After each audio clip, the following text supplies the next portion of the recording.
ഇന്ന് evening duty ആയിരുന്നു. Duty എടുത്ത് 6:15 ആയപ്പോഴാണ് റോസ് സിസ്റ്റർ പറഞ്ഞു നമുക്ക് ബലൂണ് കാണാൻ ബാൽക്കണിയിൽ പോയാലോന്ന്. ഞാൻ ആദ്യം കരുതി ബാൽക്കണിയിൽ എന്ത് ബലൂണാണെന്ന്. അങ്ങനെ നേരെ ചെന്ന് ബാൽക്കണിയിൽ നോക്കിയപ്പോഴാണ് കാണുന്നത് 100 കണക്കിന് ബലൂണുകൾ ആകാശത്ത് പൊങ്ങി വരുന്നത്. കണ്ടപ്പോൾ ആദ്യം ഒരു ഭയങ്കര അത്ഭുതമാണ് തോന്നിയത്.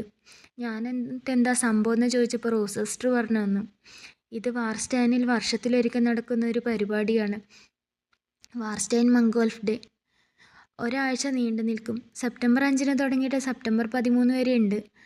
ഈ ശനിയാഴ്ച തീരുന്നാണ് പറഞ്ഞത്. പക്ഷേ ഇത്രയും ദിവസം ഉണ്ടായിട്ട് ഞാൻ ഇന്ന് ആദ്യമായിട്ടാണ് ഇത് കാണുന്നത്. ഇതൊരു സ്ഥലത്ത് നിന്ന് ഇവർ ബലൂണുകൾ പറത്തി കാറ്റിൻ്റെ ഗതിക്കനുസരിച്ച് എവിടെയെങ്കിലും പോയി ഇറങ്ങുന്നാണ് പറഞ്ഞത്. ഇനി നാളെയും കാണാം. ബാൽക്കണിയിൽ താഴെ പോവാതിരിക്കാൻ നെറ്റിട്ടതിനാൽ വീഡിയോ എടുക്കൽ ഒരു സാഹസിക പ്രകടനമായിരുന്നു. ഫോണ് താഴെ പോവോ എന്നുള്ള ടെൻഷൻ ഉണ്ടായിരുന്നെങ്കിലും എങ്ങനെയൊക്കെയോ ഞാൻ കുറച്ച് വീഡിയോ സെറ്റാക്കി. അത് കഴിഞ്ഞ് വീഡിയോ കോൾ ചെയ്ത് മോനെ ഇതൊക്കെ കാണിച്ചു കൊടുത്ത്. മോനിത് കണ്ടപ്പോൾ അതിലും അത്ഭുതം. മോനിവിടെ ജർമ്മനിയിൽ വന്നാൽ അടുത്ത വർഷം ഇതിൽ കയറണമെന്നാണ് പറഞ്ഞിരിക്കുന്നത്. എനിക്കിത് കണ്ടപ്പോൾ പേടിയാണ് തോന്നി. ഇത്രയും ദൂരം പൊക്കത്തിൽ ആൾക്കാരെങ്ങനെയാണ് പോകുന്നത്? അതിൻ്റെ ഉള്ളിൽ നിന്ന് പുകയൊക്കെ വരുന്ന കാണുന്നുണ്ടായിരുന്നു. പല ഷേപ്പിലുള്ള ബലൂണുകളുണ്ടായിരുന്നു. സൂര്യൻ്റെയും പക്ഷിയുടെയൊക്കെ ഷേപ്പിൽ. ചില ഷേപ്പൊന്നും എനിക്ക് മനസ്സിലായില്ല എന്താണെന്ന്.